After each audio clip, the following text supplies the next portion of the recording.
Ladies and gentlemen, it is showtime. Please enjoy the show.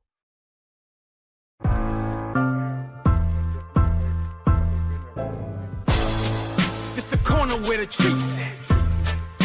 Is this the passing of the torch, right? Is this what this signifies? It comes down to that front office and what they feel is most important. The champ is here. We've touched down from a higher plane. Why you made it here? We always look forward to that week because it was always intense.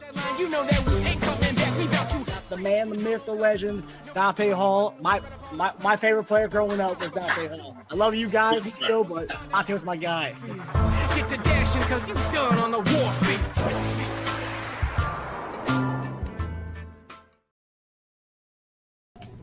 Hey, everybody. Welcome to another episode of Chief Concerns.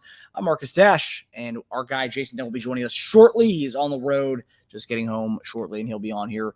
But, yeah, guys, got a lot of stuff going on tonight. We're in the midst of OTAs still. I know we talked about a lot of some stuff last week.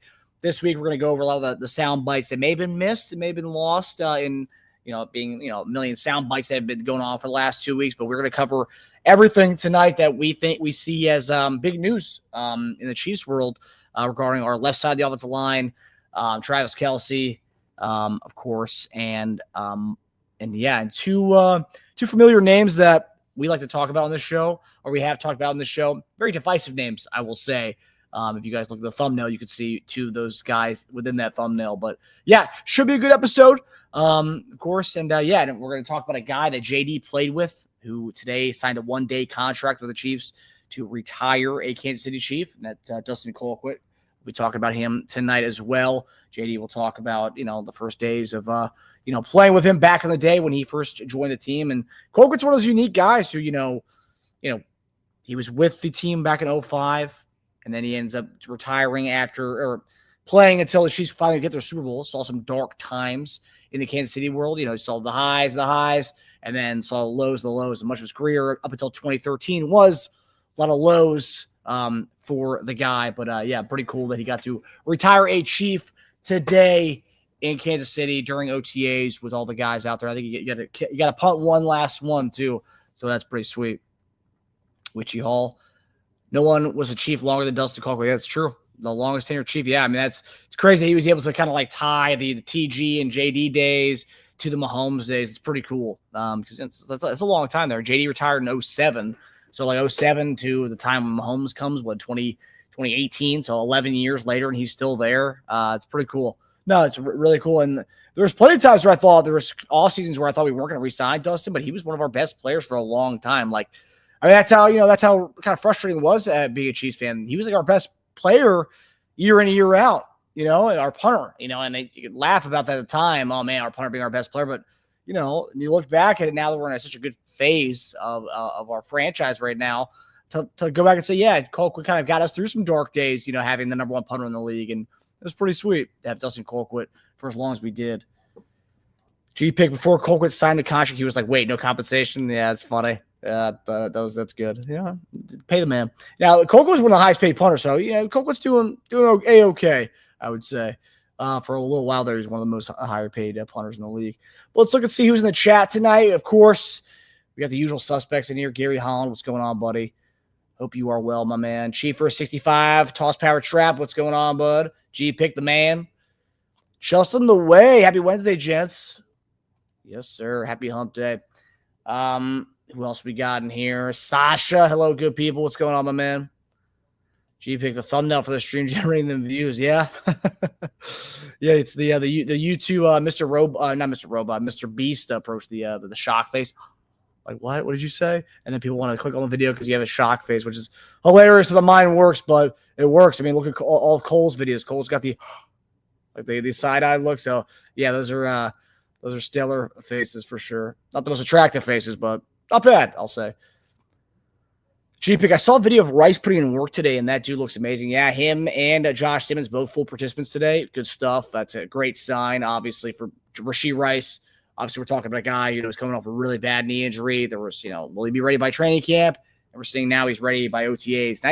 Not even a wrap on his knee, too, which really surprised me. A, and B, he looks good. I mean, we saw all the videos going into OTAs, how good he looked and how, ready he'd been. just it's a testament of his rehab and the training he's been going through over the last few months. So kudos to Rashee Rice for doing the work outside of the other facility. I know it's obviously, JD can speak to a little bit more, but like when you're not in a facility, it's tough to kind of, you have to be kind of really focused and really like kind of have that mindset. And he was able to do that without being in the facility. So good for him. Kudos to him. Witchy Hall. What's going on, Witchy? Linda Hunter. What's going on, Linda? Laura Frost. What's going on, Laura? Okay. So we got people in here. There's 30 people in here so far. Terry Berkey. I was going to say Berkeley. Terry Berkey. What's going on, buddy? Hey, Chief fans. What's going on, my man? All right, so yeah, we're gonna have a lot of stuff to get into tonight. Before JD gets in here, let's kind of talk about what we saw today. We saw some good stuff. We saw Jake Brenstool, a guy that JD called that before the draft, saying that was one of his favorite tight ends in this draft. He made one of the highlight catches today at OTAs with Patrick Mahomes throwing to him. I will say this: I did talk to a family member of Jake's. Jake wants to be on our show. But Jake right now wants to focus on kind of putting his head down, digging in, and being a man about the work right now. So he said once Jake does make the team, he will be joining us on Chief Concerns. So there's that. And I've also heard the same thing from a few of the other guys, that a lot of guys are trying to keep their nose down, do the work, and then they'll hop on our show once they make the team. There's a few guys who have already kind of like got locked up to come on the show. So that's pretty sweet. Two of those guys were undrafted guys. I'll say to undrafted, I would say high-profile undrafted guys. You guys can fill in the dots. I mentioned Brenstool. And the other one's Elijah Badger. So both those guys will be coming on the show if they make the team. And hopefully, I like what I see from both those guys. So I hope they, so far, I hope they do make the team. And they will join us on Chief Concerns and join you all too. So a lot of good stuff coming. Training camp is, late July. So, man, we're, when 8 weeks away. Yeah, just about late July. Yeah, I can't wait. It's crazy how fast things are coming. Yeah, training came July 1st. Yeah, but so a month and 17 days. I'll tell you what, the season has flown by or the off season's kind of flown by. And I know we still have a month and a half to go here, but I don't know what it is about. Maybe because we're getting the Super Bowl every year, so like the off seasons are shorter for us. So like we literally, the Super Bowl ends and then we go into off season combine mode, free agency starts, and all this stuff. And it's like, I don't know, maybe the free agencies, because we go so far every year, maybe it seems everything, the offseason is so short. But I remember like the summers, you just feel so long, but like the way they kind of space OTAs out feels like, just we have constant football and constant Chief stuff in our face. I don't know. I feel like this year's kind of flying by more than usual, which is good because, I don't know how much you guys watch the NBA, but the NBA is about to end. The NBA draft happens a week later than the offseason happens, and that's really only like a 5-day span because all the moves are made in the first week, and that's it. So we're gonna need something here. So hopefully, the rumors and seeing workout videos of these guys on social media, and that's another thing too. I know people want to knock social media, but I'll say social media has kind of helped us to get over like the lulls of the summertime when there is no football.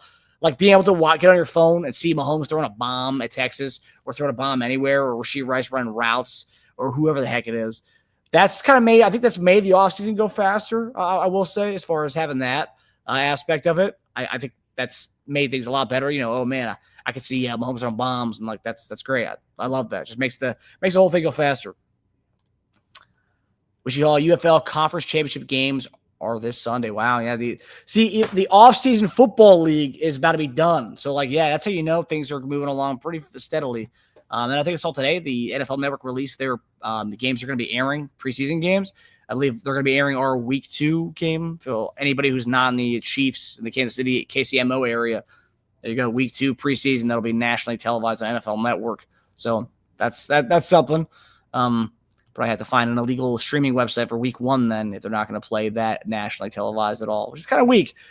If we're getting so many nationally televised games during the season, why don't you make those bad boys in the preseason too so we can all watch together, because it's not fair. If you're not living in the area, you got to find another way. When is mandatory mini camp? Okay. Well, it's the Hearts and Roses. What's going on? Hi, all. I'm still at work, but I'll listen as much as I can. Okay. Well, hopefully you're still on when JD gets on here in the next few minutes here. If you're just joining us, JD is going to be joining us shortly, and we will begin our midweek episode of the Chiefs news and headlines. Zulu's asking, when is mandatory minicamp? Mandatory, let's look it up. Mandatory minicamp. Mandatory minicamp is June 17th, June 19th. So 2 weeks. Not next Tuesday, the following Tuesday to Thursday. So June 17th, June 19th. Oh, we got a new sub in the house, Tony Gunn. What's going on, Tony? Welcome to the Chief Concerns family, everybody in the chat. Let's give Tony Gunn a nice warm welcome to the Chief Concerns community. Tony, you'll be having JD coming on here shortly, so it's not just me. So JD will be coming on here shortly. We'll be talking about all things Chiefs and the news and headlines from this week over the last 2 weeks, I would say. But yeah, so welcome aboard, Tony. Welcome, Tony. There you go. Yeah, give him a nice little round of applause, guys. Mandatory minicamp, June 17th, June 19th.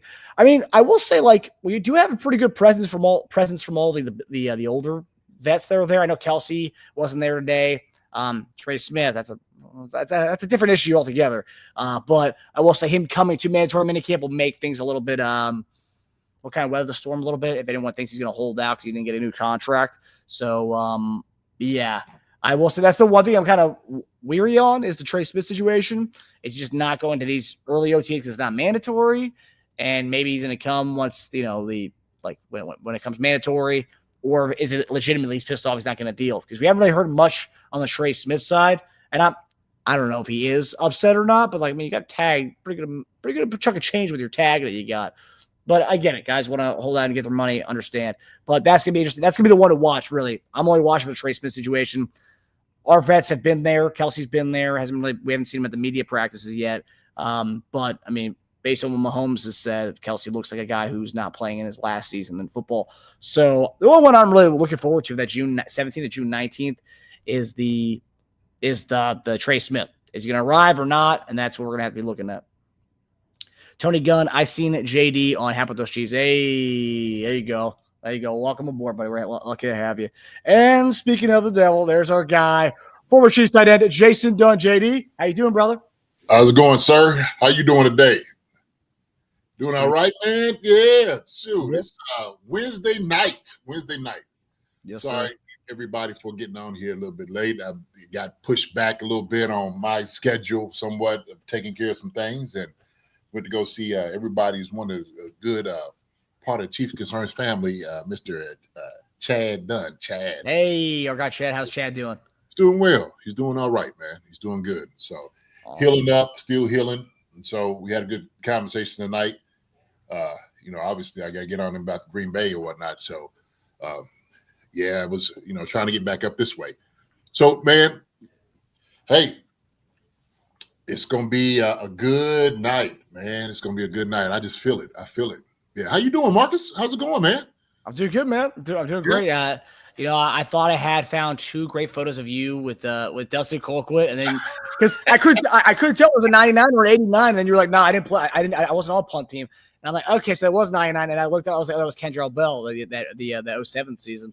But yeah, nonetheless, I end up finding a picture of you with Justyn Colquitt. There's not many out there, JD. I guess a lot of the kicking shots weren't wide enough from behind the kicker. So the only one I found was this puppy right here of you Justyn Colquitt. Yeah. It was that field goal protection I was on. I didn't do at a certain point. I wasn't doing punt protection and all those different things. Kind of high on the totem pole. So I didn't want to waste me on those things, man. Mine was demolition. That's what it was, Marcus. Okay. So kept my hard hat in, and that's part of the things I was doing. So you see, right here, man, holding it down for him. Yeah. So Colquitt.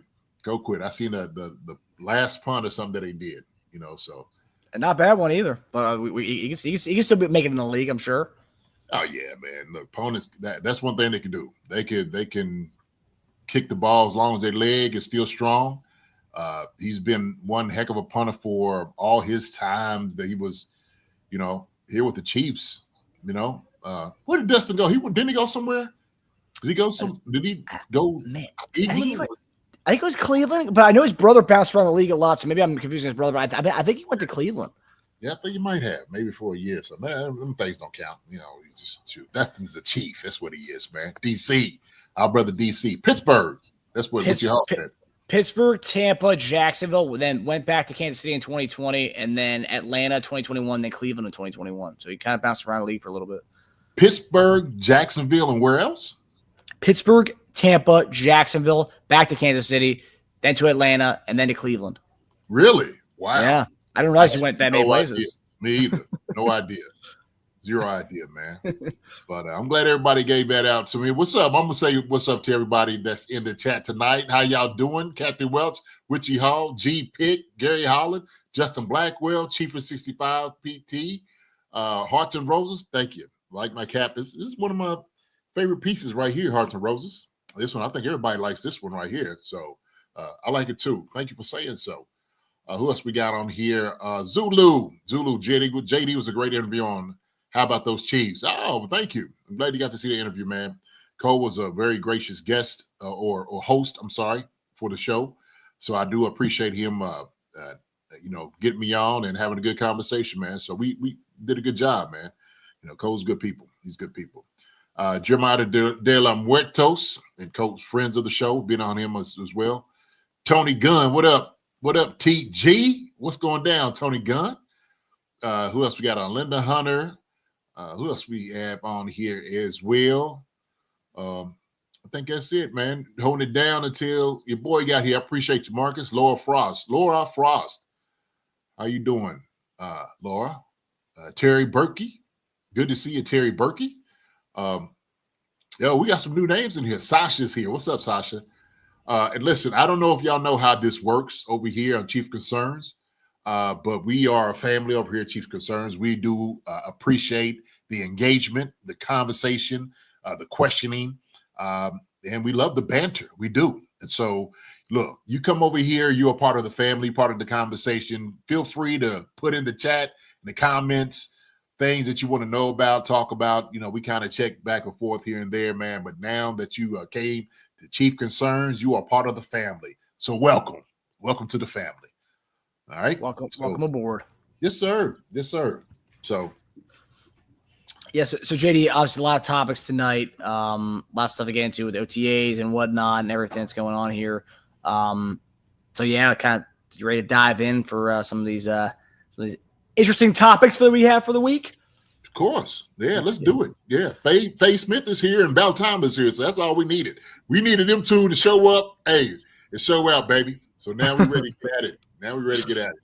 Yes, sir. All right, let's do it. So first one, Josh Simmons. So after months of uncertainty surrounding the rookie left tackle Josh Simmons, it now looks like he'll be a full go for training camp today. He was a full participant in practice today. Obviously, OTA is very limited what they can do anyways, but he was a full go as well as Rashee Rice, and those are two guys. I'm sorry. I'm sorry. What? I'm looking at G Pick said that nail polish holding strong. I'm laughing at that comment, man. I didn't. It's actually, they're kind of going away. It's wearing off. It's wearing off. All right, I'm sorry. Go ahead and start back over again, man. I just had me dying on that one. So. I guess that's a problem. I talk with my hands too much. You can see the face, I guess. Yeah. But so anyway, Josh Simmons, Rashee Rice, both full participants today. And obviously OTA is very limited to what you can do, obviously versus what you're going to be able to do in training camp. But Andy Reid kind of shed some light and some good news that Josh Simmons will be a full go during training camp. He expects him to be ready to go for training camp, and he's excited, as we all are. And Josh Simmons was a topic from Patrick Mahomes and Andy Reid at one of their most recent pressers. So here is Andy Reid and Patrick Mahomes on Josh Simmons. Josh Simmons kind of come along with his injury and how he's retained such. Yeah, so he's one that didn't work this week, but he's been doing everything up to that point. He's actually further ahead than I thought he was, and we might actually be able to get. Originally, we weren't going to have him in the phase 3 part at all, other than the individual stuff. So we've kept him out of the team stuff with that. But he did all of phase 2. He's done a good job of what we've seen. We just got to get him in with the defense against him. So, Coach, you mentioned earlier that you saw Josh Simmons as further ahead than what you expected. Granted, there's still time before training camp, but how much is that projection he will be ready for the start? Or I know you want to play it safe with him. Yeah, no, I think for sure for camp, we might be able to get something out of him in the in the team periods in phase 3 here. So that's a positive. We weren't expecting to be able to do that, but he's really done a good job with his rehab stuff, and the doctor that did his surgery did a nice job. So he's built like a left tackle. I think that's the biggest thing you see. I mean, obviously, we're building him up with coming off the injury, but he looks great. I mean, he's moving well. He's doing all the right things, and he's working extremely hard. And whenever I go by the training room, he's in the training room working to try to get back on that field as quickly as possible. And so, more than that, I think Veach and Coach Reed and all those guys, they brought in competition, and they want guys to go out there and be the best they can possibly be. And I'm excited for us to get through training camp and get to go against our defensive line, which will be a really good defensive line, and it'll be a great test for those guys to kind of prepare for the season. So, yeah, it's a lot of good on the Josh Simmons front. So, JD, you were high on Simmons going into the draft. Months before the draft, you said that was the guy you wanted. Even with the injury concerns that caused him to slide, you were like, this is the guy. Now that we know he's expected to be ready for camp and possibly compete for the starting job, how big of a steal does this look like in hindsight, knowing that he is ready now? Because remember, there was a reluctancy from everybody. It's like, oh, he'd be a top 10 pick, but we don't know if he's going to play this year. And now that we know he is going to play this year, that's one aspect of it. And the fact that Simmons is going to be ready for camp, does this change your outlook on the offensive line heading into the season? Well, I'll address the first question first. I don't think as far as it's a bigger steal than what I thought it was to begin with. I think every NFL analyst and scout had him high on their board before the injury. So we talked about last year, the guys that's coming out tackle-wise. I think Josh Simmons was definitely in the conversation as being one of the top guys. So it hadn't changed for me at all as far as having to steal with Josh Simmons. The thing is, we knew this. We talked about this. And I said he was probably the best athletic NFL-ready tackle coming into the draft. No ifs, ands, buts, or maybes. That was it. It was all about his medical. It was all about, only his knee holding up is what Justyn said. And that's really what it was. And he was ahead of the game. Like I said, the Chiefs did their due diligence to see exactly, how he was going to come off, what the progress was, how it was looking, and he was ahead of schedule then. Which was, to have that type of information coming into the draft and then now snatching a guy like this up, it was a huge, huge steal for us, right? And I've always said that. But for me, as far as how this goes during training camp, he's going to be a full go. I don't think it changes anything as far as what I said, Marcus, as far as I still believe that him and Jalen Moore need to probably split time. That's probably what they need to do. So even if Josh Simmons is full go during training camp, I wouldn't put the full load on him because it's not necessary. Especially if you don't want to have any type of setbacks. And I think, when Andy was sitting there speaking about the different phases, right? And obviously that's him abiding by all the parameters, but also meeting all the necessary goals to get to where he needs to get to. That's promising. That's something that they can work with. That's something that they see is very positive. But hey, man, you still got to take this, man, kind of tiptoe in. You just got to see how he feels every single day.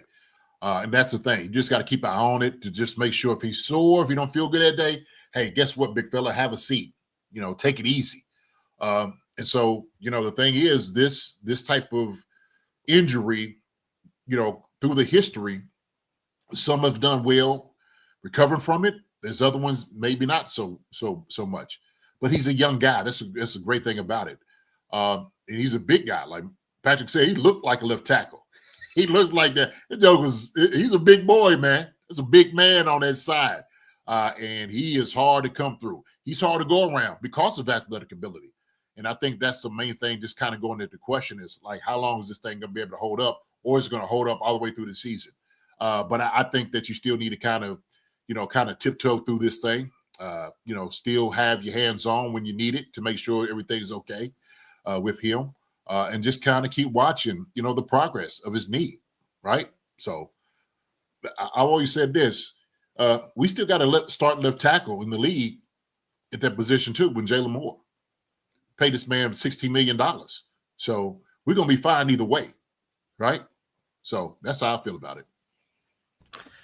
Yeah, I mean, I agree with you that it was a steal, regardless if he was playing this year or not. It was a steal because you don't draft a guy for 1 year, you draft a guy for hopefully 5 years, right? 5 years, And right? so, Yeah. and if he didn't play this year, I think everyone would be like, that's great, that's fine. We'll have him. We signed more for a 2-year deal. We're gonna have Josh Simmons for 4 more years after this year if if we give him the 5th-year option, which they probably will. That's obviously 5 years down the road, but nonetheless, still getting a guy who's gonna be a starting left tackle when he does come back the following year. That's still a great get because you're not guaranteed a left tackle anywhere in a draft, let alone 32nd in the first round. So I'm with you right there. I guess for me, as far as the offensive line outlook, I guess we cover the team so often and always talk about the team. We always know we knew what our deficiencies were going into the draft. We knew what we needed help in, and we knew this was a big spot for us. So getting more and drafting Simmons, it was okay. We're shoring up the left tackle spot, be it this year or next year, but we're shoring it up now and then in the future with these two guys. But I think this kind of gives us the flexibility for me. And we talked about it a little bit last week to have Jalen Moore. If Josh Simmons does come in and he is full go, like Andy Reid said, for training camp, and that's July 21st, and he looks the part. There isn't that there's competition within the first a week or so, but he kind of takes it away. Yeah. I think you could have a conversation where Jalen Moore can play kind of all over the line. He did it in San Francisco. He played a little different all over the place. Maybe he's up for grabs as far as other positions. And I know I always say Juwan Taylor, but there's a potential where he could, if Juwan Taylor's slipping a little bit, Jalen Moore could take that spot too. So it kind of gives us that kind of versatility there. Hey man, listen, let's not get ahead of ourselves, man. Let's not get ahead of ourselves, Marcus. Okay, we want this man. We brought him in as a left tackle. I want this guy playing left tackle. Obviously, he's going to be backing up, playing different positions, but I want him being left tackle more so than anything else. Now, if his value comes in and somebody gets hurt and he jumps in, sure. Hey, who's to say, man? He still might become, better than Josh Simmons. And, Simmons might have a little setback. Jalen Moore is a starter in the NFL. That's what he is. I don't want to start playing musical chairs with him around all the line. Look,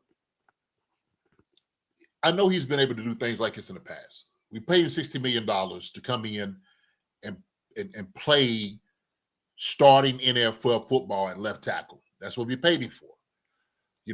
I don't want to talk about as far as Juwan Taylor, where he's going to be at, and, if shoulda, coulda, woulda. I don't want to talk about those things right now. None of that stuff is important.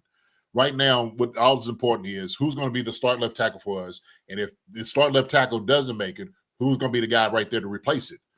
I think really he just needs to be stuck in one position right now at this moment just to be great. Just be great at just one thing right now. That's it. Okay. We got other guys that can play those positions, Marcus. We do. So I don't say, hey, just take Jalen Moore over here. Let's try this guy over here. When we know we got Trey Smith over there, Juwan Taylor's on the right, Cree Smith is right there. And then, of course, if you got, King Suamataia, then Mike Caliendo right there at left guard, everything looks good. Everything looks good. You got Wanya Morris as a good backup on the right tackle as well. I just don't feel the need to keep moving around playing musical chairs just because Josh Simmons come in and plays that. And I get it. We want to get our value out of that $16 million, right? We do. But the man is here to be the starting left tackle. They're still going to be battling out to see who that is. And let me say this, okay? And I'm just going to make this clear. The reason we went ahead and took a chance on Josh Simmons is because you said it. We wanted to tackle for 5 years. Josh Simmons' talent, it without a doubt met all the criteria that we needed in a guy that was going to be here for a long time. And not only that, but a good tackle, left tackle in the league. I said this. He could be one of those guys, could be, 10 or 12-year career and be one of the best in the league. That's how good he is in my assessment. And I think a lot of other people's assessment too. It was all about his knee holding up. Josh Simmons is one of those rare talents. Seriously. Big, fast, athletic, it's strong, can move up to the second level. Can absolutely stalk linebacker safeties in open field. That's hard to do as a tackle, man. And we got all of that in Josh Simmons. The question has always been the knee. But that's why we went and took a chance on him, right? So if it wouldn't have to be for this year, we still got it for another 4 years. You got to do it, because why? I always say this. Who's the most important position on the field that we need to have upright all the time? PM15. Patrick Mahomes is the guy. So I'm seeing here, so there's a question I was going to ask, but GPIC says right here, Yeah. JD, I also think more starts week one, no matter how Simmons looks in preseason. Chiefs paid more, good chunk of change to be here. Do you think even if Simmons is clear a full go and he does look either similar to Jalen Moore or better, they still go with Jalen Moore just for the fact of the injury aspect component of it, that they're like, you know what, we're still going to give you more time even though you're greenlit and cleared? I don't know. That's a possibility. It sure is. The thing is, the training camp is where you're going to get most of your work. That's when you push from body on body. That's a whole different thing. OTAs, everybody's in their shorts and, you can look good, pass set, and, oh, man, looks awesome, right? And, the phases look great.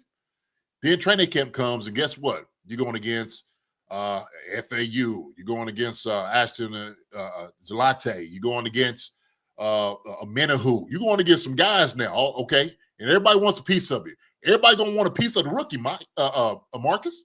Everybody's going to want a piece of him. So they're not going to handle him with kids' gloves on the other side, on the defensive side of football. They got to get their work in too. So we'll have to see exactly how he bounces back after actually having some real contact and really, football type of really conditioning. You don't get that in OTAs. You can run around, pass sets, technique. But I told you, OTAs is fundamentals and techniques more so than anything else. You get a training camp, man, you're going to be getting some pushing and pulling and some hits. So we'll know then. And then, people falling into your knees, all type of stuff, man, happens in training camp. Look, and Lord, hope he makes it through everything, right? We want this man to be covered and make sure he's healthy. That's it. So, but I agree with G-Pick. Jay Moore could still start. He still could. But I think that battle will be determined, obviously, in training camp, right? And then the preseason. We'll see how it is. Yeah. No, I obviously everything's going to come down to training camp. I mean, if he comes into training camp, it looks like he hasn't touched a guy in over a year, then it's like, okay, well, you're still getting right. While you are greenlit medically, you still haven't played professional football, right? You play collegiate football. You haven't played professional football. Jalen Moore has, started a few games, right? And he looked good in those games. That's why they paid him the chunk of change they did. So it's like there's still kind of a learning curve he's going to have to get with, right? Because he's not right now. They're not doing anything. But as far as medically being cleared, which a lot of people didn't think he was going to be medically cleared this year, that's a good step, regardless if he starts and plays from week one or not. It's a big step because he's progressing faster than most people thought, which is a good thing. Yeah, it's a great thing. It's a great thing. So, him being a further along than what everybody expected, it's beautiful. It's beautiful. It's beautiful for the Chiefs, beautiful for him. And so the thing is, I said this and I'll say it again. We are stitched up, suited up over there. That was our biggest concern last year for the past couple of years. I don't think we have that issue right now. The issue right now is who's going to be the starter, right? Because we've got two starting guys at the position now. So that's a great problem to have. And if you're Jalen Moore, if you don't start, $16 million to be a backup, not a bad thing at all. Man, hey, look, stay ready. Like I said before, their conversation is, hey, man, you still a starting left tackle in the league. So, and this is competition. Hey, look, Jalen Moore is not sitting back like, I'm just going to sit back on my $16 million. He's like, look, I want to play. I've been going behind the best left tackle in the league in the last 10 years against Trent Williams. I'm not going to sit here and let a rookie take my position. I earned the $16 million. And I'm going to show them exactly why they got me in free agency. So, hey, man, this is still up. This is still up. It could be anybody's battle, man. It's anybody's battle right now between them two, for sure. Yeah. And of course, having depth here, Jalen Moore and Josh Simmons, having both those guys is pretty nice comparatively last year. We had to have a left guard play left tackle, so it's nice to have a left tackle. Boy, man, what a difference a year makes, right? Heck, we was moving left guards, going out the tackle to try to get things and trying to find popcorn vendors to go play left tackle. Yeah. And all of a sudden we got our guy. Yeah, I'm being funny, but I'm just saying, for real. That's true. Yeah. I mean, King Suma, you know, unfortunately he wasn't able to do it. Wanye was a little hurt, still nicked up. And so we were just put in a very precarious position. And so it's good not to have that right now, to feel that way. So 100%. Yeah, it seems like everyone in the chat, you guys all kind of like, you guys want Josh Simmons to heal and let Jalen Moore kind of take the gig right out the gate. But again, training camp's going to be the answer to all that stuff. So Jalen Moore versus Josh Simmons is going to be the fun one to watch. Is that the number one training camp battle, you think? That could be if you had a most watched fight, would that be the most watched battle, you think? I mean, it's several. I think it's several, really. Corner, who's going to be the second corner? Still running back, right? I don't think, somebody just going to give it up over there. It's true. Safety, it's another one. I think there's going to be some battles, This is what camp is all about, baby. Look, they don't care. They want to see who's going to be the best player and put him in that position to win games. That's what it is, bottom line. Stanley Mooney said Simmons is worth the chance to let him heal and slowly break him in. What will play better as a Chief? We're all pulling for him. That's right. We are pulling for all of them. Well said, Stanley. Also, too, just want to acknowledge somebody had sit there and said that Casey Wolf's wife had passed away, man. Was it from cancer or something? Man, sorry to hear that. We'd be putting a prayer in for him and his family, man. Good dude. I mean, just super, super guy. Always has a cheer and a smile on his face. I had to see that. I think Richie said something about he wrote something out there. I gotta look in and see, man. Reach out to him. But he's beautiful people. His wife and family, all of them. So prayers for them. Prayers for them, yeah. Kathy Welch, guys, what happened with Hendershot? Was he on practice squad? Kind of curious. I don't know. I mean, what we talked about, we did the tight ends a couple weeks ago. He's not on the Chiefs roster on the website. So if you're not on the Chiefs roster on the website, you're probably not on the team anymore, just based on that. Because they have all the UDFAs on there, and he's not one of the guys on there. And I haven't heard a thing about Hendershot from all the write-ups and stuff from the Chiefs media people. So, yeah, I believe he's gone. Mm-hmm. Mm-hmm. Yeah, Justin might say he gone. Yeah. I don't know where did somebody pick him up. I don't know if anybody see that. So yeah, I liked him. I thought he was a good tight end, man. Good tight end. Mm-hmm. But, Samuel Loftus said Spags today said that Noah Williams had a hard time today at practice.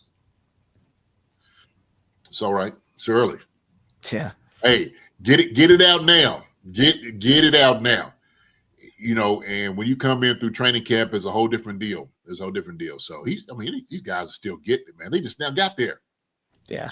I ain't worried about they just showed up yesterday, Yeah, I ain't worried about it. He'll have a hard time right now. Yeah. He's all right. Yeah. He'll work through it. So I saw G-Pick mention something about our left guard situation. So let's dig into it. And you mentioned something about the left guard situation. So while we do think we have our left tackle in the future in Josh Simmons, now attention kind of turns to filling the void left by Joe Thuney at left guard. And Joe Thuney, obviously, one of the best left guards we've had. And been a stalwart at that spot for the last, I don't know how many, but 6-7 years. It seemed like the guy lived in the Super Bowl. So he'll definitely be missed. So last year we got a little decent sample size of Mike Caliendo down the stretch last season, but that performance kind of left some question marks. Now enter Kingsley Suamataia, who's being looked at as a serious contender for the job. Here's what Andy Reid had to say about the upcoming battle. The position switch, I guess, just how has he been coming along and what makes him maybe a better fit for that inside position? Yeah, so we moved him there for that second Denver game. So I mentioned that was one of the positives, one of the only positives that came out of that game. So I thought he did a nice job there. And so we're moving him in there. And listen, Spags runs a million different looks, so this is the best thing for him to get in there and have a bunch of things thrown at him. And he's doing a nice job so far. So. Do you consider that an open competition still for left guard? Want to see what Kingsley can bring. Yeah. So, he and Caliendo are working there and doing that. Yeah. So, JD, you look at the limited action we got from Kingsley Suamataia in that Denver Broncos game, which Andy said was one of the only bright spots in that horrible game, versus the six game stretch that Caliendo had last year. Who do you think has the edge heading into training camp, JD? I mean, is it going to go to the guy who just played more last year? He naturally has the first reps. Or is it going to go by that one game sample size that they saw from Kingsley? They really like his potential, so they're going to slide him into the starting spot. I was curious because Caliendo didn't blow me away at all. He had the worst PFF grade in that Super Bowl. I think his average PFF grade for the 6 games was like 50 something. It wasn't good by any means. And I'm not a PFF guy by any means, but I mean his PFF grade was awful. Just by the eye test, it wasn't what you want. Yeah. Who has the edge?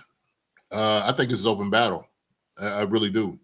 But saying that, I do believe that King Suma might have the edge here. He's a younger guy, kind of brand new to the position. I think he'll bring a lot of his tenacity he had out there at tackle to left guard. It's a lot easier job for him. I think he did a great job in college as far as what the talent he went through. Is he strong enough to handle it? That's kind of one of those things. And the thing is, he has to anchor down immediately right now. So once he gets all the fundamentals and the technique down, I think that's what they want to be able to, really gauge and see. And so once they start doing that, you're going to see a lot of rotation between those two just to see who's going to be the best fit, who's going to be the best one. But I do believe that maybe King Suma probably has this, have the leg up in this challenge, because he's a first round pick for a reason. So I know he's supposed to play tackle, but when you have somebody right here in your face at guard, and you're an athletic guy, it's a lot easier position. It's a lot easier position. So I think it's going to take a lot of the guesswork out of it.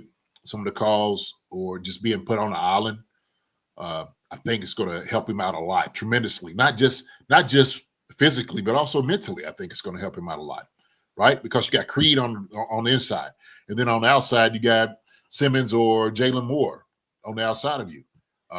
So I do believe that. Look, and this is nothing against Mike. I think Mike did a pretty decent job when he got in. When we needed him in a pinch, Mike came through. He did a pretty decent job. But they want a little bit more than just a decent job. They want a great job. They want a much better job than what Mike showed the last 6 games of the season, especially in the Super Bowl.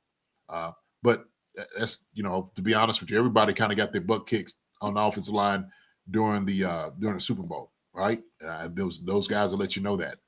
All those guys are disappointed. But this is gonna be a good battle. It's gonna be a good battle to see it, man. So, yeah. Today, Andy Heck actually spoke about just Kingsley overall. So, Coach Andy Heck, Kingsley Suamataia, I think he can be a phenomenal guard. We're still getting him tackle work as well. I think he can play left or right tackle in this league. On him at guard, the thing that makes him well suited for guard is his size and his strength. He's still growing as a football player. He just needs experience. So, who said that? Andy Heck. Oh yeah, there it is. I mean, that's coming right out of the horse's mouth. The main evaluator of things, who knows who he is. I've been watching him. Can you read that again one more time? Yeah, so I think he can be a phenomenal at guard. We're still getting him tackle work. I think he can play left or right tackle in the league. The thing that makes him well suited for guard is his size and strength. He's just growing as a football player, just needs experience. Yeah. We're going to find somewhere to have Joker to play. Like you said, they're still using him at tackle. But I think they're sitting there saying, man, he's got the size and the strength to play this position. I don't see – it's going to be hard to beat him out. He's athletic enough, man. You're going to see what you're going to be able to get out of him, that position, man. So – Yeah, and he also went on to say he compared Kingsley's development to former Chiefs guard Laurent Duvernay-Tardif. So, and Tardif was a pretty solid guard for us for a couple of years. So, I mean, hey, I'll take the comparison all day and take it to the bank. I think he's just saying, he's just picking it up. I think for Suamataia, because of his athletic ability and stuff like that, I think he'll do a much better job than the doctor. For sure, yeah. And Sasha says Micah Becton went from the bench to offensive tackle to Pro Bowl guard. So yeah, I mean, you've seen a lot of these guys have made the switches before. So I mean, hey, if they switched him, they saw what he could do in that Denver Broncos game. And that what Andy said there, talking about that being one of the only bright spots. I remember when he did the grades the next day, you had pointed out that he actually looked solid at guard in that game. That stood out to both you guys. That's interesting that both you guys are saying, hey, like one of the few bright spots of that game, horrible game, but left guard when Kingsley went in there at guard, he actually looked pretty decent, and that was first time playing guard ever. Yeah. I think we might know a little bit what we're talking about, Marcus. Yes, sir. I think so, just a little bit. Yes. But I'll say this: I pulled out a clip because Kingsley better win that left guard spot because I can't bear to watch this ever again. I can't bear to watch a game where I'm seeing my left guard get picked up like that, like how Caliendo did against that Buffalo Bills in the AFC Championship game. I can't do it, JD. I can't do it. Well, look, go. Okay, we're watching this. I mean, Pat is getting sandwiched by the tackles. Tackles are getting bench pressed. These are two. I mean, here's Joe Tooney. Yeah, Caliendo, man. You get caught like that. Help me! Oh, get it! you can't do that, man. Yeah, God. Yeah. Once you got up underneath that leverage, Yikes! It was game over then. Game over. But that's why when people want to knock offensive line this year, it's like we won't have a backup left guard playing as a starting left guard anymore, and we won't have a left guard playing the starting left tackle anymore. So that's gone. So right off the bat, you've improved. Not saying that whoever's going to take over left guard is going to be better than Tooney, but because we'll have a normal left guard and a normal left tackle, we'll naturally be better on that left side than we were last year at the 7-game stretch. That ultimately we still got to the Super Bowl with having that kind of poor left side, but we should naturally be better than that. Yeah, it's the only downfall is because we don't have Joe Tooney out there. It's hard to replace a guy like that, man. He's one of the best in the league, without a doubt. Without a doubt, man. Joe Tooney, what he was able to do, the heroic effort going out to left tackle. That joker right there, man. If I catch that joker somewhere, man, I'm gonna buy him 5 beers if he drinks. I'm gonna buy you a beer. Matter of fact, I'll get you a keg, whatever you want, man. I'll buy you a meal. You did a hell of a job, okay? Hell of a job. I might stand up and give him a standing ovation. Yeah, I mean, what he did, and I know we're saying, like, wish we had, a guy like Simmons or Jalen Moore at the left tackle spot, but, I mean, still, what he did for us last year, commendable, because, I mean, as you talk about, Jay, it's not easy to do what he did last year, and, of course, when we played a really stout defense in the Super Bowl, we couldn't sustain that level of play anymore. I mean, it's just, you can't sustain that. Let me say this. I'm not here to dump on Caliendo, okay? I think he did a great job coming in also, too, where Joe had to move out. Caliendo moves in. I think he did a decent job most of the time. Like I said, I keep saying that he did a decent job. Obviously there's like that film, that clip. There's going to be different times that you're going to see it. But Caliendo, man, he did a decent job, man. He did a decent job. And hopefully he's just working on getting better. Same thing, pushing for him. Same pushing for him. So yeah, I know, and of course, if you get tape on all these guys, you're gonna see like flubs and stuff like that. Man, it's gonna happen. I will say that was one of the first times I've ever seen a guard get picked up like that before. Just drove. I've seen guys get smacked, but like to be picked up like that, like he was getting taken down in a UFC match. it stuck to me. It's one of the clips that will always stick to me. When I think of Mike Caliendo, I think of that clip. But hopefully, another year, hopefully it gets better with a full offseason of knowing he is going to be the guy, or if Kingsley lights a fire under his butt to make him be the best possible left guard he can be, then I'm all for it. Let the best man win. But yeah, I can't do that again, JD. And I'm sure PM15 doesn't want to see that again either. Well, I know. I'll say this. I know he'll come in. He'll try his best when he comes in the pinch. So I still got a little faith in him. Like I said, he was able to come in and do somewhat. So we'll see what the battle's going to be. Okay, Mike Caliendo might come in here, and everybody, Sam Lofton is saying he's too light. Justin Radcliffe said, "JD, you've been too kind." Now, this is what I know about football players. Okay, I know guys get embarrassed, and they don't want to see that happen again. As much as we didn't want to see that little bit of clip and film, he doesn't either. He understands the embarrassment. He had to live it. So for him, shoot, that sucker might be showing that clip every week to himself. Like, this right here cannot fly. I cannot let this happen again. So what guys do, they go to work. They go straight to work. So as Sasha said, he won't have his pads that high again. And Marcus, guys get caught like that. You go up and down that line. I'm just going. Let's be real, okay? We're gonna tell the truth here. All right. Last year, we could go up and down the line on guys getting beat. It happens in the NFL. It's gonna happen. It is gonna happen. Okay. Everybody didn't play their best ball. They didn't on the offensive line. So we're looking for those guys to absolutely rectify themselves from what they did from last year. They want them to get better. And those guys want to get better. They want to do a much better job protecting Pat than what they did. Okay.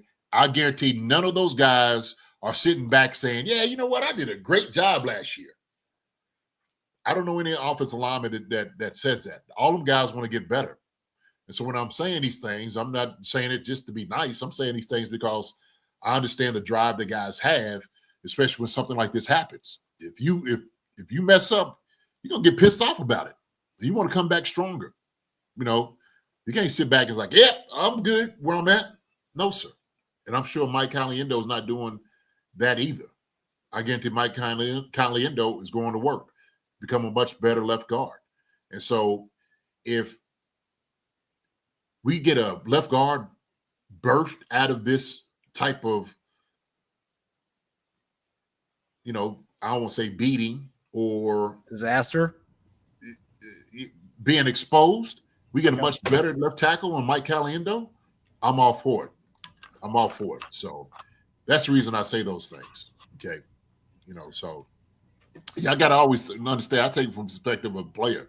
I know Mike is pissed off. His family probably seen this and heard it. His old coach from college and everybody else probably heard it and talked about it too. Believe me, hey, if something happened to me on the field, guess who was the first one to let me know about it? My family. It never failed. And some of them just, hey, they keep it real with you. What they supposed to do?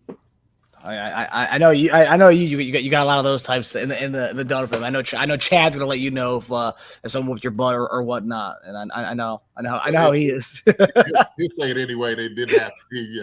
I remember defensive man. I'm like, nah, man, you ain't never seen that. You ain't never see that. No better than that. Sure. We all need a Chad to keep us even keel. Yeah, but also too, like on top of like seeing clips like that, like he's being reminded about that because obviously if we remember that, he definitely remembers getting his butt kicked like that. But also too, the reports that came out after the Super Bowl was that Andy Heck wanted to bench him and put Kingsley in at left guard. That's also something too that definitely plays in your mind. Like, hey, look, like this offensive line coach wanted to bench me in the last game we had. Is that something that also like plays a part of this, like too, like to kind of like help me kind of like train and get better for this year? Like knowing that last time I was out of the field, they wanted to bench me. Was that the report? I thought the report was more so moving Joe Tooney back down to left guard and bringing DJ Humphries out. I thought that was more of the conversation. Is that the report?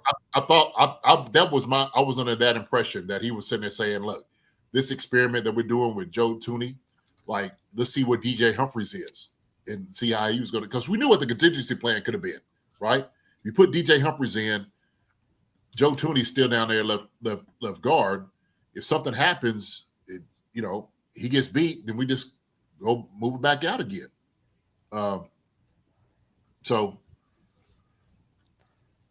I'm trying to look for it, but yeah, you might be right there. Yeah. I thought that was more so because that's what he was kind of, Andy Heck was alluding to, like that whole move of like we've gotten away with it so far, but I don't like staying on this, as far as this, everybody's it's not broke, don't fix it. Well, yeah, it is a little broke, we right now we have the spare tire on. So you don't want to have to keep the spare tire, especially we got a good tire back here. I got a little wear and tear in it, right? The tread may not be what it is, but meaning DJ Humphries, if everybody knows what I'm talking about, put that tire in, still be able to get you where you need to get to.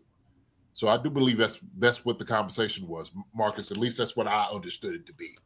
Yeah, because I think because I remember the Kingsley was warming up on the sideline, and I thought that was that was the thing. Because Sammy Lava says Jay's right. That would have been a better idea, but Kingsley was warming up on the sign for something. I thought that's what it was. They were going to keep him there, and they were going to put Kingsley in. And I don't know if that was moving what's his name back to guard, Thuney back to guard, or keeping him at the tackle spot and putting Kingsley at the left guard. That's why. Was this for the Super Bowl? You were saying? Is this Super Bowl? Yeah. Okay. Yeah, I thought Andy Heck was referencing like before the Super Bowl, like game and stuff before then.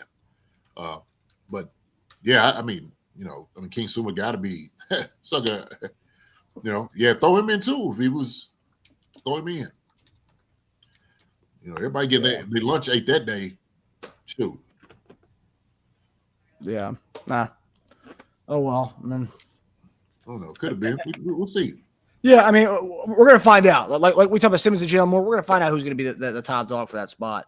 But I'm saying as far as like King Suma and Caliendo, like you was talking about going to training camp. This is gonna be it, right? This is gonna be the fight. This is gonna be the fight. So yeah, it should be good. And again, talk about depth. I mean, people can, I can be mad all day long about the way I thought Caliendo played.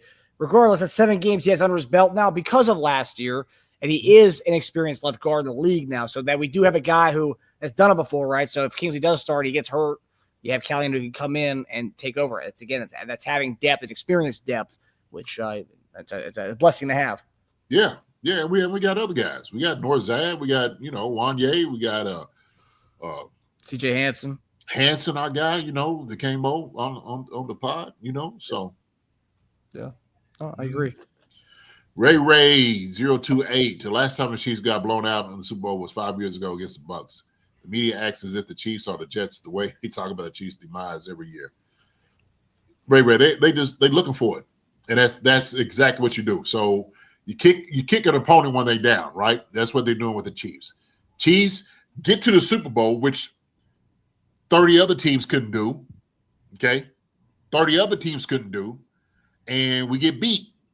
Now, they can sit there and say, we were going to give them a much better game. This is about. Well, y'all suckers didn't even get there. We earned it. That's what we did. We kicked everybody's butt to get to the place we needed to get to. Now, we didn't have a good showing because of the things that end up happening, right? It just didn't go our way. It's a bad deal, man. Interceptions, turnovers, you name it, getting thrown around. I mean, all those different things was happening to us. We didn't look good at all.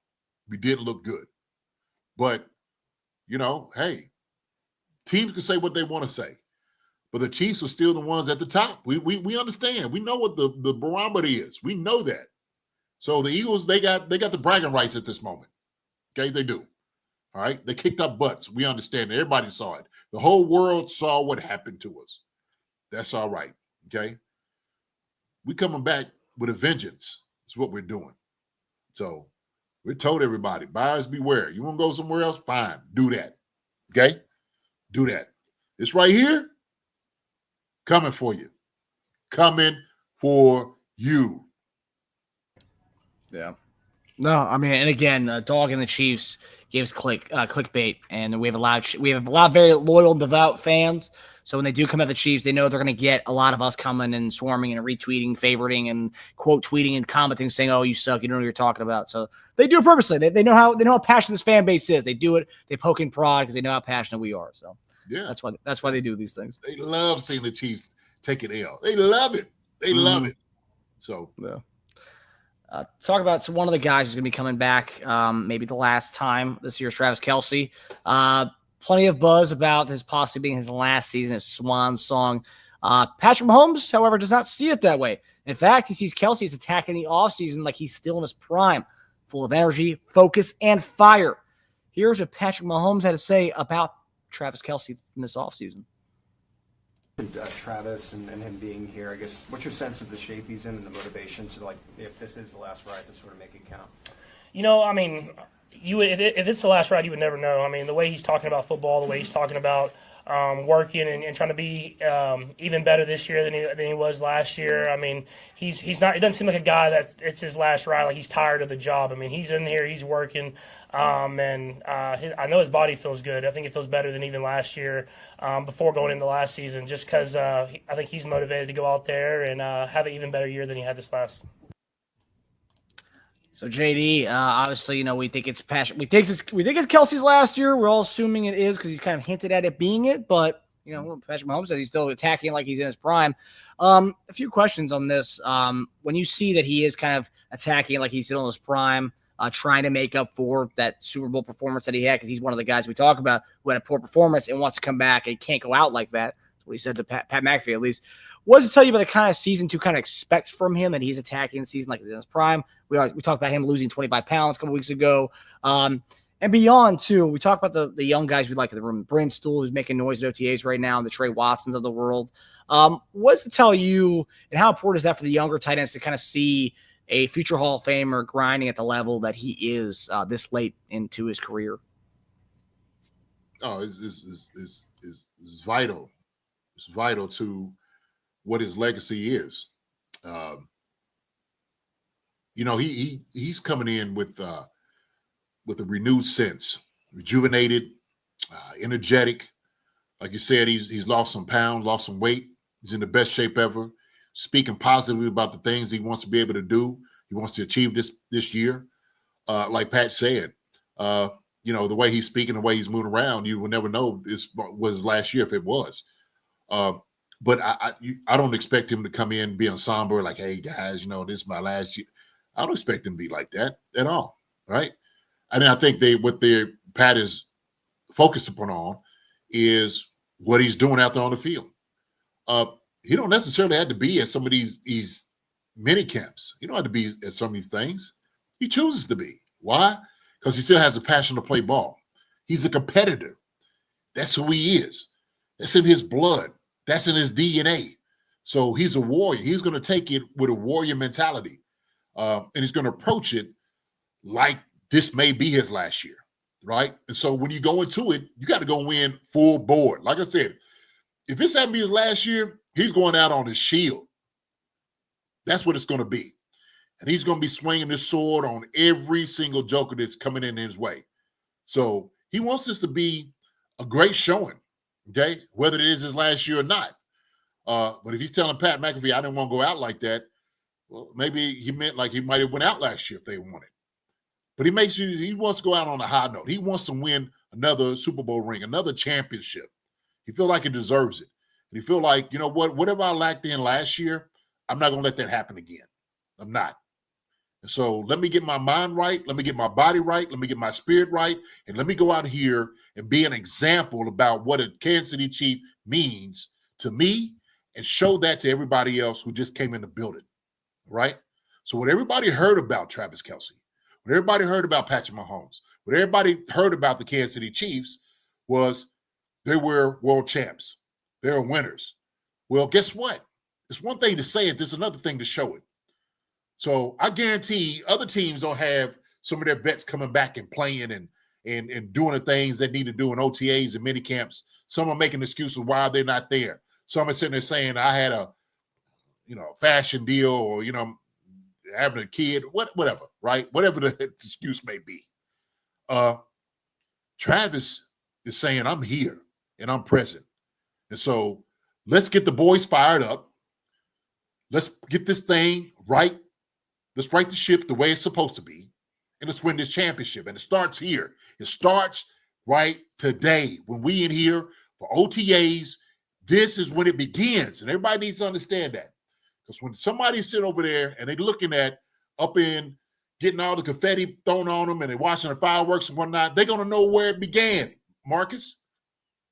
At 8-7 and 15, 95, all those guys are sitting over there saying, yes, we put the time in and this effort and this work. But we had to show everybody else around us that we meant business, that we are invested in this. We are trying to make sure that we come back to win this championship, okay? So those guys, it ain't the farewell tour right now. He's ready. That's all the conversation needs to be. Like I said, you don't need to come and, have a speech before everybody like, hey, it's my last year. You don't need to do all that. You don't need to do all that. So I'm looking for my boy right here, man, to go ahead and get down the way he's been doing it, okay? Be the Travis Kelce of old. That's what I'm looking for. So that's it. Yeah, and I love the fact that we talk about the young guys in that room, and they get to see, look, this is, it takes a lot to be in the NFL for as long as Travis Kelce's been. Especially it takes a lot to be on the mountaintop as much as he has been with all the rings that we've had and how successful his team has. Mm-hmm. And look, this guy who may be retiring soon, maybe this year soon, he's still working like he is in his prime of his career. And that's something that everyone should kind of aspire to be. And I mean, JD, you were the veteran that you and TG were the veterans that people look to. And to bring that spunk and that kind of enthusiasm, which I know you did, to the room, that's huge for the young guys to say, look, if I want to be playing for as long as these guys have been, I need to be like that. I need to bring my A game all the time, even at 35 or however old Travis is right now. Yeah, it's like I said, man. It's important. It's important for those young guys to see those things. When you have a mindset, and I love Will saying that, I started talking like JD in a person's life with the same energy. Never accomplished so much in a short amount of time. That's a fact. It's a mindset, baby. Will, it's a mindset. You got to make sure you're going to win, and you got to desire, okay, what it is that you want. You got to make some of those things happen. So positivity, the energy, you come in, you got to make sure everybody understands it's time to get things done. We got to do it right now. There's no tomorrows for this, okay? Our time is short. We only got a certain amount of time that we could do things. Let's take it now. Don't wait. And so for those young guys that he's going to be passing the mantle to, okay, when I hand off the torch to you, what are you going to do with it? You know what came before you. You knew the standard we set in this room. What are you going to do with it? And so for me and TG and stuff, we had a standard. We had a standard. We were going to be the best on the field when it was asked for us to show up. That's what it was going to be. So whatever was TG had to make a valiant play, doing something, crazy, catching the ball, whatever, he was going to do it. If it had to be me blocking my man into the end zone or getting the three, I'm going to do it. That's what's going to be done. Hey, give me an assignment, done. It is finished. It is over. I got it. You can guarantee to take it straight to the bank. Travis and those guys are sitting there telling, bring a stool. Noah, okay? He's letting Wiley, right? We got what's the name? Tanyan up here. Okay, the young dude, what's the name? Thomas. Watson. I don't want to say Thomas. Watson, okay? Texas A&M. We want y'all to see how we do it, okay? And this is the way it needs to be done. So that is absolutely important. Not only just to the tight end room, Marcus, to the entire team. These guys accomplished so much. What does that say to the young guys who's sitting over here talking about, I didn't did enough reps? What? You see this guy that's been here, who's sitting over here 34, 35 years old, they've been in league for 12, 13, 14 years over here, and he's still giving it all he's got? You have the audacity. You have the nerve to sit there and think you done? You gonna take some time off? Man, tighten yourself up. That's what he's doing. tighten yourself up. Okay? And that's got to be known. That's got to be known, baby. It's got to be known. And he's shown it. It's the only way it's going to be able to happen, man. You got to lead. The way you lead is by showing and by doing. Okay? So, yeah. See, you give me hype. Dad got it.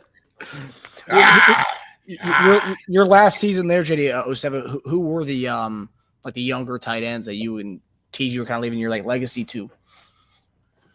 Oh man, was Wilson already, was he on that team or who? Chris Wilson? Oh, he was still there. K-Dub, yeah, K-Dub was with us. Yeah, okay. K-Dub that was with us. Let's see who was there. Galladay was there. I know Babel was there. I'm trying to think of the last year who we had. Oh my gosh. I don't know. It's kind of escaping me now. I'm looking at Football Reference here. I don't even know what this. Only says there's 2 tight ends on that team. Yeah, we in 07 it was just you two? No. So Dub was there. I know K-Dub was on the squad with us. Yeah, Football Reference must have it wrong. Okay, they have Wilson listed as a fullback. Okay, yeah. So he was kind of halfback type of deal, man. But yeah, man, that was it. That was it. But all the guys that ever came in the room with us, we knew what it was. You said Billy B, Big Micah Allen. Of course, I told you about Big Keith. He was there. Trying to think, man. We had a number of guys that came in the room, man. We knew what it was. We knew what it was. So, yes, sir. Yes, sir. Yeah, and the cool thing about you and TG, which is so like weird because you don't really see that in the league anymore, is we had 2 tight ends, right? You guys both had your niche, but like you had 2 tight ends who both did it at such a high level for such a long time. Where now it's like you have one guy who's like that veteran, and then you have the young bucks. We had 2 beasts for such a long time doing these things, where it's like most teams have a Kelce type, and then a guy's been in the league for 2 years, and that's it. But you and TG were just doing it at such a high level for so long. When you were in 05, 06, 07, I mean, you guys were already doing it 5, 6, 7 years at that point together, and just that was so special about that teams and that tight end room that you guys have. Oh yeah, no question about it, man. I mean, we were a tight-knit group of guys, and that's what you usually get. You get about 4 or 5 guys in a room at tight end, man, and it's a tight-knit group. You know what I'm saying? Take care of each other, man. We go out to dinner together, go hang out, man, with our wives and whatnot. I mean, that's what it is. And as a tight ends, like I said, you in everybody's room. The offensive meetings, but then you might go in there with the offensive line meeting, right? Peek your head in with the running backs and quarterbacks, wide receivers. We kind of float around with everybody. And then, of course, we get everybody on defense. We're going to hit the defensive ends and the linebackers, safeties. I said, the only ones we didn't really get to see, and everyone's probably, a couple guys, obviously, corners go against them. But, jack of all trades, man. You got to be a master of many things. We do. Tight end, man, that's a great spot to be. Great spot. Love that group. And today, Jake Brinstool, one of the dominating OTAs today, making big grabs with Patrick Mahomes throwing the ball too. Really? Yeah, he had the highlight catch of the day. Apparently, I'm not surprised. I'm not surprised, man.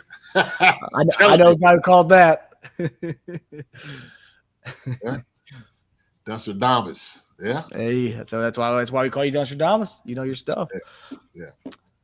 All right, so we're getting to our final topic here. So, 2 of the most debated names on this show, probably most Chiefs shows, probably the most two highly talked about names, controversial names too. JD, really? Oh yeah.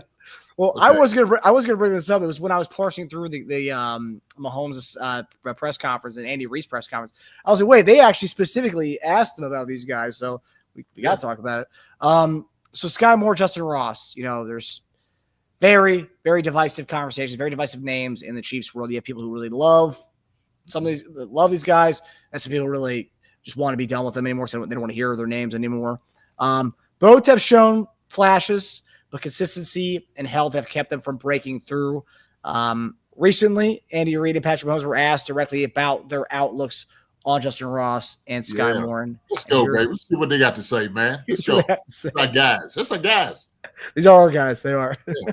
Ross for a couple of years now. Where does he fit in the wide receiver room? Yeah, as long as he stays healthy and he's out there, that's a plus. I mean, he competes. I mean, you could argue that he had one of the best camps last year, and it's just a matter of keeping him upright and trying to work him in that mix of guys. But he's a big receiver that has got real good hands and has done a nice job for us. What are you hoping to see out of a guy like Skyy Moore before the Pats come on in camp? Sure. Yeah, just getting back in the swing of things, but he looks like he's doing a good job, so he's moving around pretty good.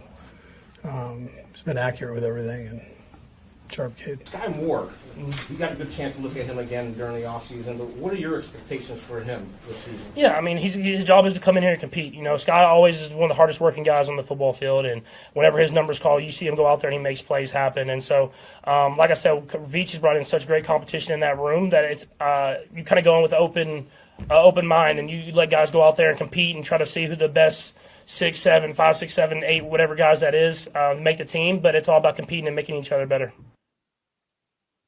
So, JD, you know Coach speak. What was how'd you when you heard Andy talk about Ross and Moore? What kind of stood out to you? Anything that he said struck you at all? No.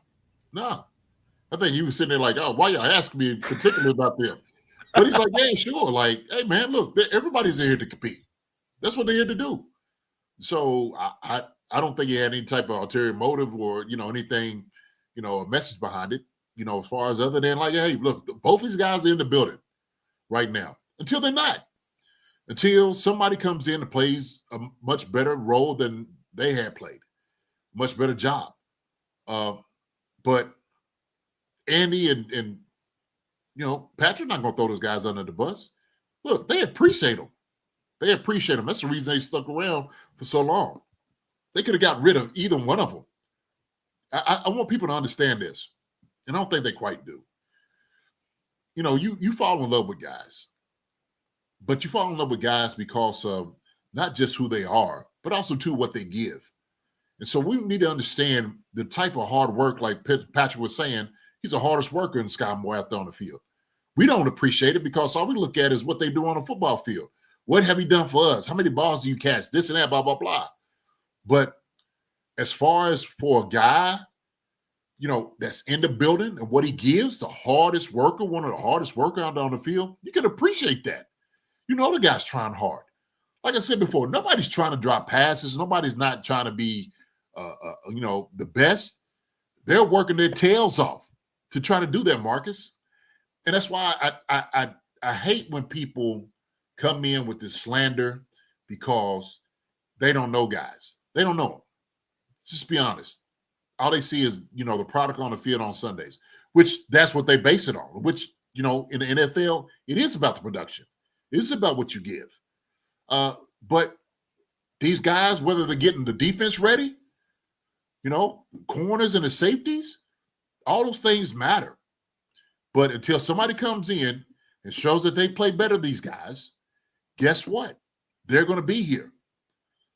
They're going to be here. They've trusted Skyy Moore out there on third down to catch footballs. Why? Because he's been able to do it in practice. And sometimes those things need to translate to the field. We understand this. We know this. And nobody's blind to it. It's just sometimes we have a different perspective because we're not around them all the time. All we see them is on Sunday. And that's unfair. It's unfair to those guys. It really is.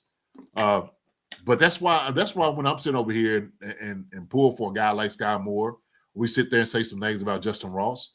I think Andy and those guys know how much talent they are, how talented they are.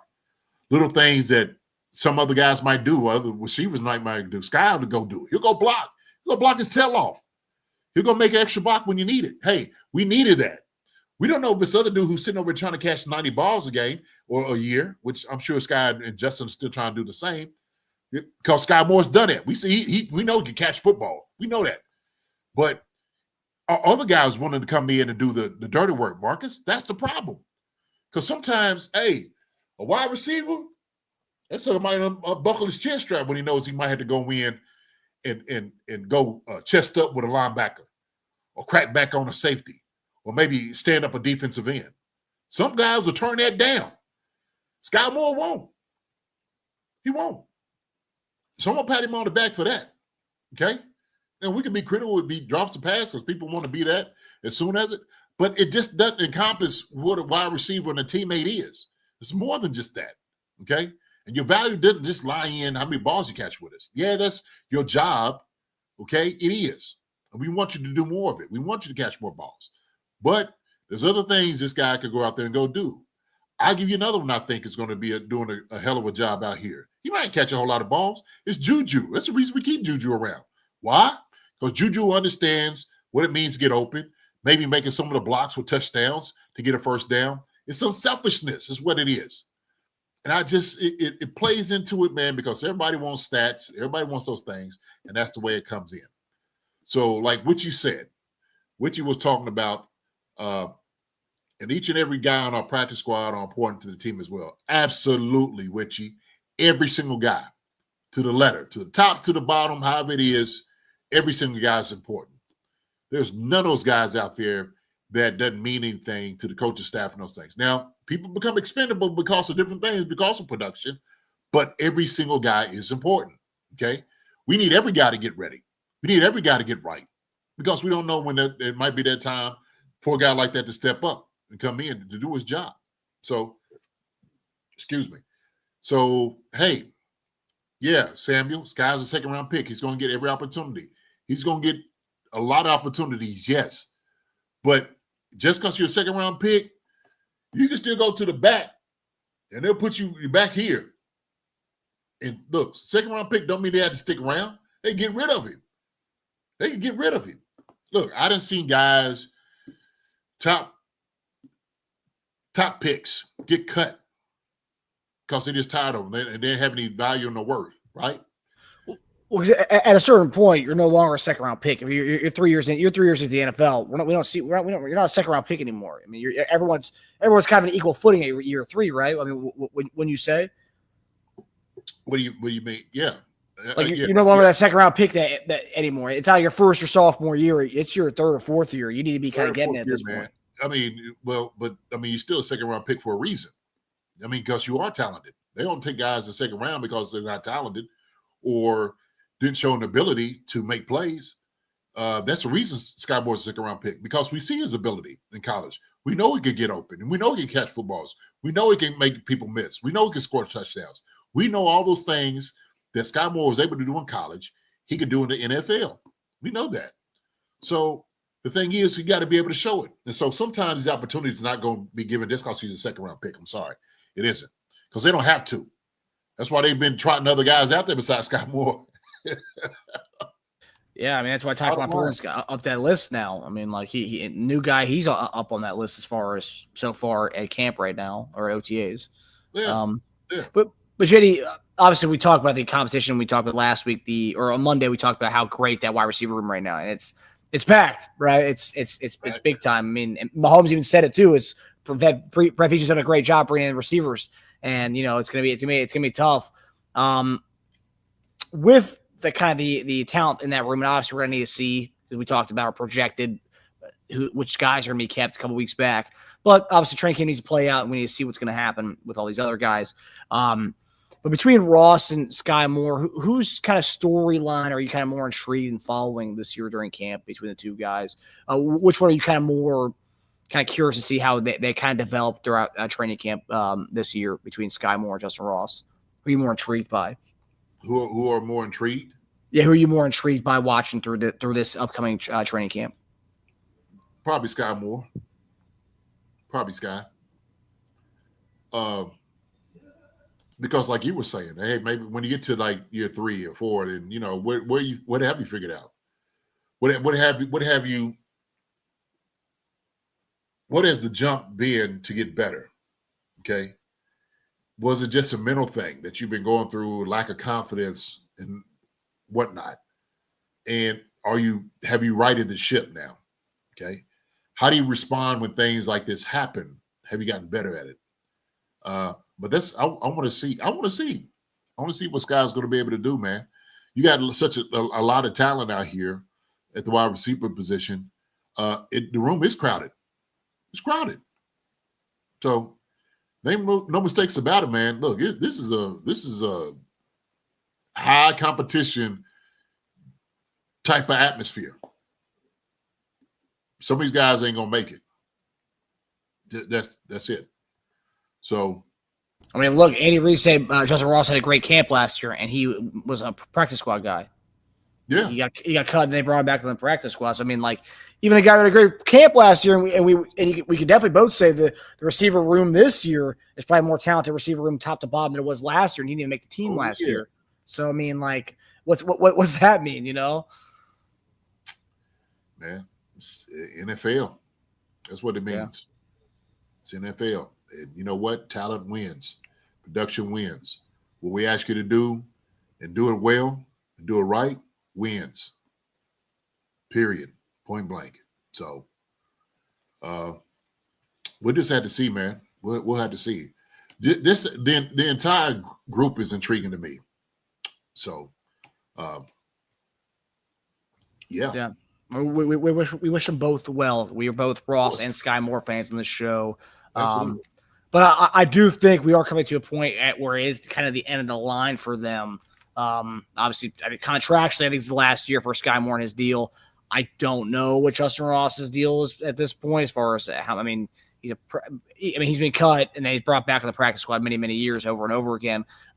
So I don't know what's going on with that. But as far as overall, I think. Do you think this is the end of the line for them if they don't make the team this year? If Skyy Moore doesn't make the team, is it? I mean, probably last year for him. Is it Justyn Ross? What do you mean? Team? What do you mean end of the line? What are you talking about? End of the line for him in Kansas City this year. You think it's a make or break year for both those guys, or no? Sure, could be. It could be for anybody though. True. I told you, man. Look, it's the NFL, and I didn't know Joe Thuney was going to go. We going to get rid of Joe Thuney. That's true. That shocked me. I was like, what? One of the best guards in the league? I know he's older, but daggone. Somewhere else. Right? So, thing happens. Yeah. So, it could. If they don't show what they have expectations to show and they didn't get enough out of them, it absolutely could be that. Absolutely could be. Sure. That's a fact. So my thing is, these guys are going to go out there and compete. We'll see what they're going to do. But this is what this is all about, man. You got to compete, man. You got to have production. You got to do well. So it could be a last ride for him. It could be a last ride for a lot of guys that we don't quite know. Guys we think we might want to sign and get in here might not be it. So, yep, that's the way it works, Marcus. I've seen it year in, year out. Doesn't matter. Oh, man, pat you on the back. Man, you're doing a great job. Get your ass. Get out of here. I'll pat you on the back and see you on out the door. Seriously, that's how it happens, man. So, Justyn, the way did this guy put on more weight so he can tackle? I don't know. He could. Hey. He does look a little bit more stacked this year. I wonder if he wants to try to make himself available to be like, maybe get some carries out of the backfield or something. I don't know. He looks stacked this year. Man, he needs to just concentrate on playing wide receiver right now, and he can be stacked doing it. You know what I mean? Yeah. So we'll see. We'll see. Yeah. But yeah, I mean, we're rooting for all those guys. So yeah. I even had someone today comment on one of our Justyn Ross videos from last year. It was again with this guy, and I was like, that video's from last year. He's like, oh, okay, my bad. It's like people for some reason are fatigued with hearing about Justyn Ross and Skyy Moore. They are, man. They the easy targets, right? Easy targets. So yeah, we say it all the time, man. We pull for all the guys. As long as you're wearing the jersey here, we're gonna pull for you, man. We're gonna wish you well. hope you come and do what you're supposed to do. So, 100%. Yep. A few comments here before we get out of here. Gary Holland, JD and Marcus, I heard today the Chiefs signed MVS. That's not true. MVS signed a big, not a big deal, but he signed a contract with Seattle Seahawks like earlier on in the free agency. So did he? Oh yeah, that's right. He did. That's right. He sure did with the Seattle. Yeah, he had a good season last year for the Saints. He was tearing it up with the Saints, and then he got a decent sized deal with the Seahawks. So they're building it up over there. JSN, Cooper Kupp, and MVS is a number 3 receiver. Not bad. Yeah. Hey. And yeah, just in the way the Skyy more comment. Yeah, we tackled that one. Melly Matrix said rooting for everyone, but we all have our favorites for sure. They might have their favorites. Chiefs Kingdom. Yeah. Sure. I've been saying those guys are the easy, ones to kind of dump on, like the pinatas. Mm-hmm. Everybody trying to get out there. Oh, Scott Moore, bip. Oh, Justin Ross, bop. They doing that to him, man. And that is just not fair. I tell you what, man. Shoot, you done wore this right here, this jersey, stuff like that, man. You my brother. That's how I look at it. You my brother, man. That's what you all just said. If you once wore the Chiefs jersey, I'll still pull for you unless you're playing the Chiefs, except D Ford. But we know my issues there. Oh, that's a sucker punch right there. Get the uppercut. Ow! Salt punch. Giving it to him. That's it. But all right, guys. Well, we hope you guys enjoyed the episode tonight.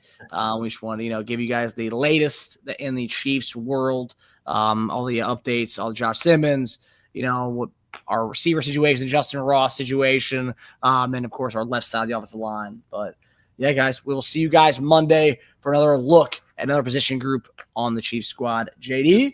Good time. Hey, man, listen, it was a great show. Great show. Appreciate it, Sasha. Sasha said Seahawks are going to be running routes with a Walker like when Jerry Rice played for them. So that's wild. Yeah. We'll see. That's funny. That's good. Listen, you all, hey, we appreciate y'all coming out tonight, enjoying us sitting over here running our mouth, talking in conversation, hey, y'all family. Good to see the family in here. Just want to let you guys know, man, y'all take care of each other. We love you guys. Appreciate everything you do. That's why we come out here. We do it the best of our ability because we like talking to you guys. So on that note, I'm going to say bye to everybody that's in here. Will, good seeing you. About time, my guy. Good to see you. About time. Hope your wife and everybody's doing well. About time. Faye Smith, how you doing, Faye? Good to see you too. Gary Holland, thank you. I appreciate that, Faye. Thank you so much. Gary Holland, appreciate you, sir. Thank you. Linda Hunter, thank you as well. Linda Hunter. G Pick, appreciate it, my guy. He said, I see a picture of that D4 in auto football. And autograph. Okay. Sasha, good. Appreciate it, Sasha. Chiefs fan 1969. Thank you, sir.